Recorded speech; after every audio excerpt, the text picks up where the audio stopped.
Hi guys, welcome back to my channel, Awake Em. Welcome if you're new. I'm Emma and I make videos on intentional living, minimalism and life organisation and planning. In today's video, I'll be setting my budget for January 2022. Same as last month, I take my already prepared monthly planner from my journal to remind me of what things I have going on so that I can budget for them and enjoy them guilt and worry free because they won't be blowing my budget out the water.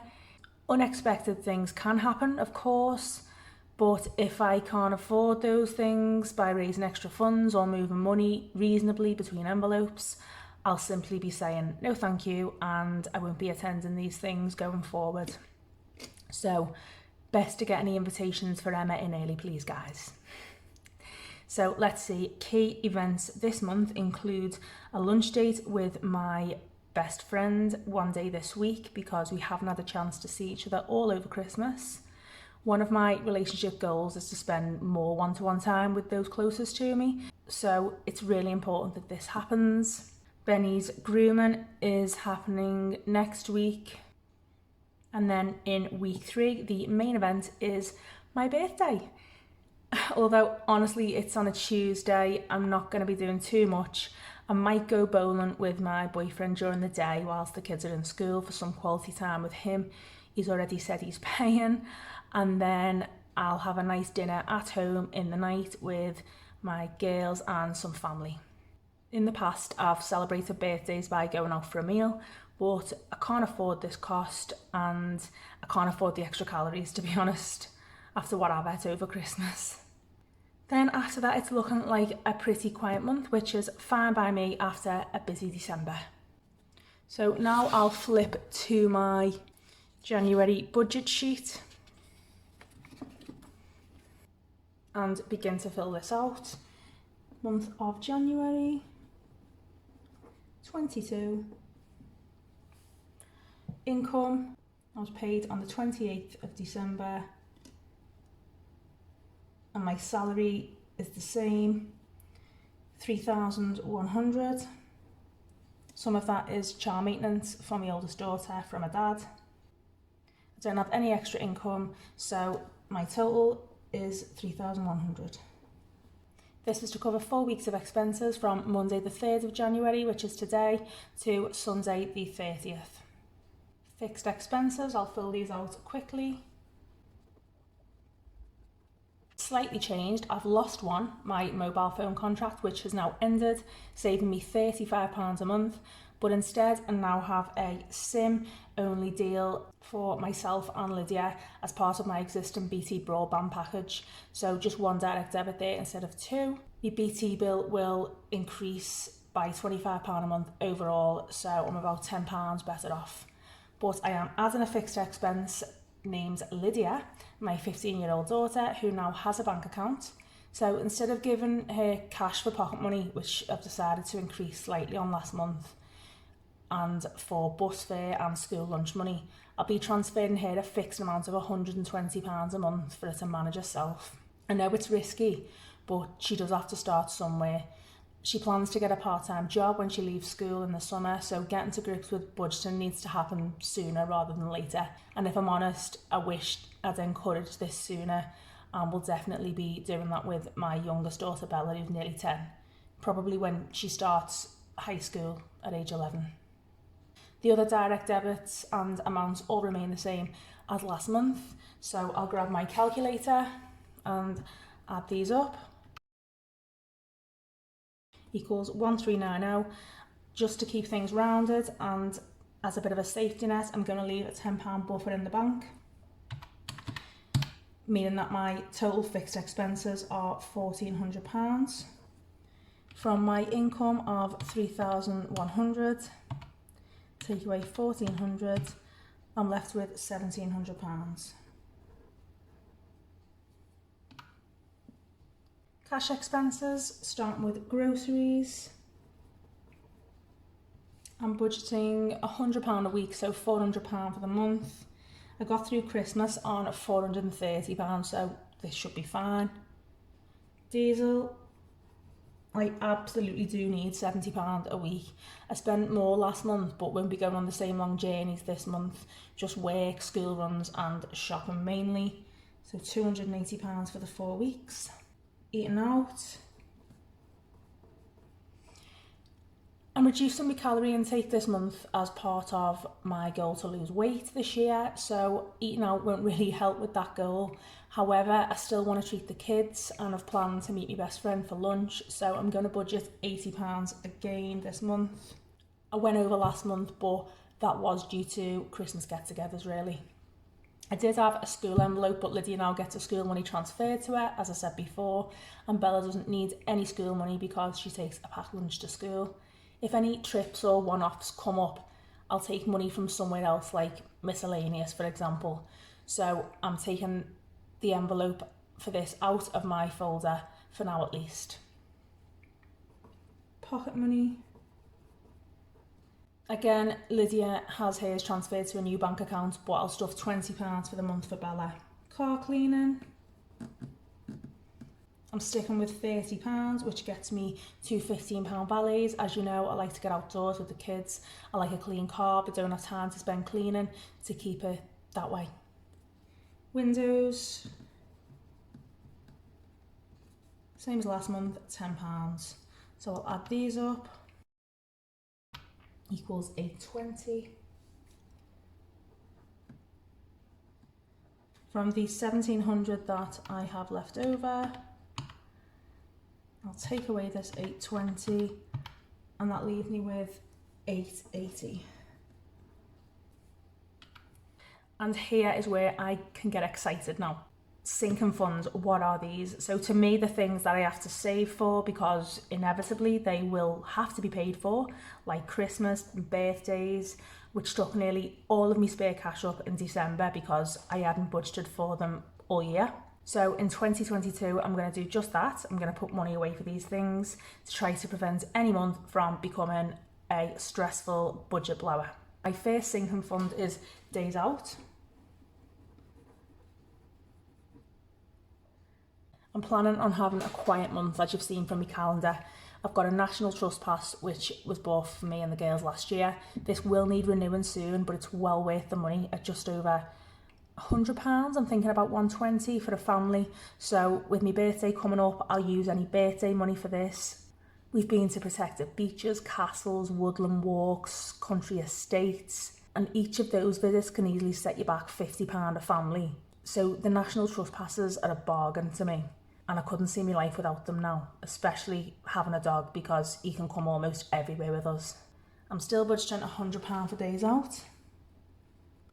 Because, okay, this month and maybe even next will be quiet, but I want to be prepared for school holidays in the spring and summer, so I always want to be adding to this category so we can enjoy those times. I'm going to be saving for gifts.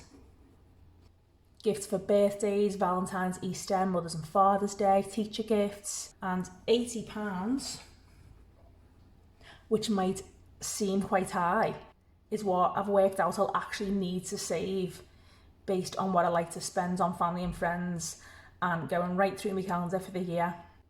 Self-care would normally be on here, but I'm taking this out for now. My sister's a hairdresser and cuts mine and my girl's hair.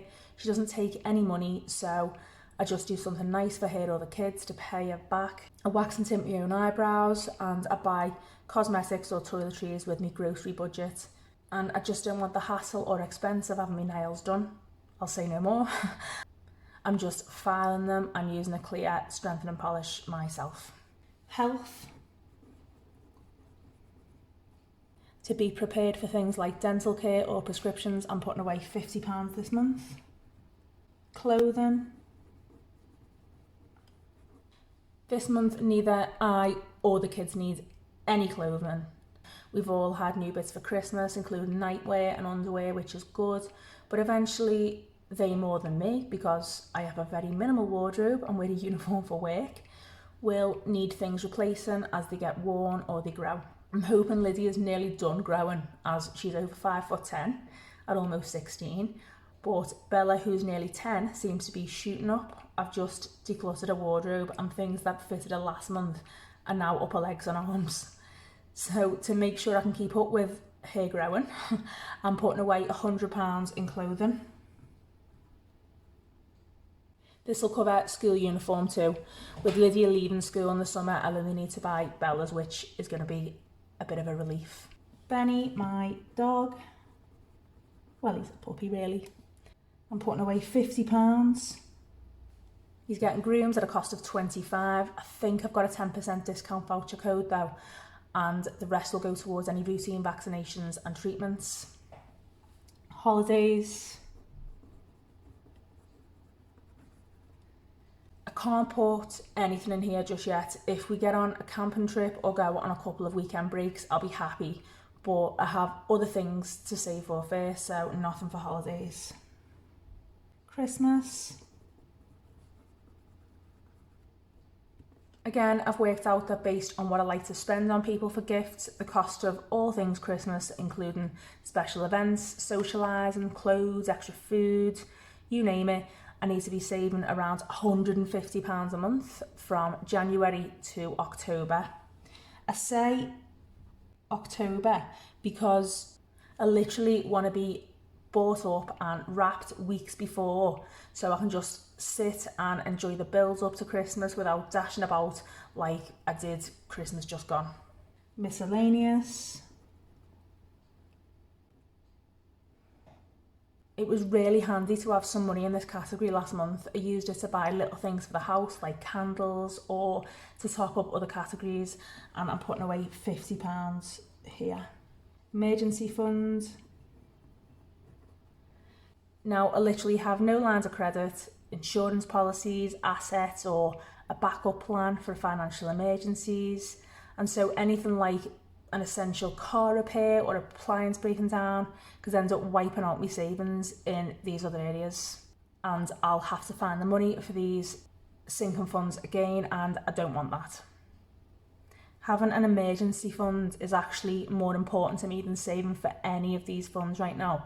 One of my goals this month is to sell some items to give this category a kickstart, but right away I'm putting in £100. I'm aiming to get this up to £1,000 by the end of the year, which will massively reduce me anxiety and improve my feeling of security and general well-being really. So I'll add these up. There's £680. From the £880 I had left over, take away £680, I have £200. In February, exactly 1 week apart, unlucky for me, I have Bella's 10th, then Lydia's 16th birthday. Bella will be going bowling and to Laser Quest with a couple of her friends, so I'll need to save about £100 for that. This month I'm putting away £50. Bella party, £50. Lydia's been planning her 16th birthday for about the last 10 years, so I've agreed to let her have one. I'm going to need roughly £300 for that, so this month I'm putting away £150.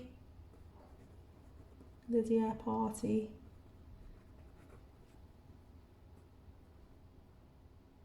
So total for savings is £200. From the £200 I had left over here, that leaves me with £0, which is where I want to be at, making every penny count. So if I add up my total for cash expenses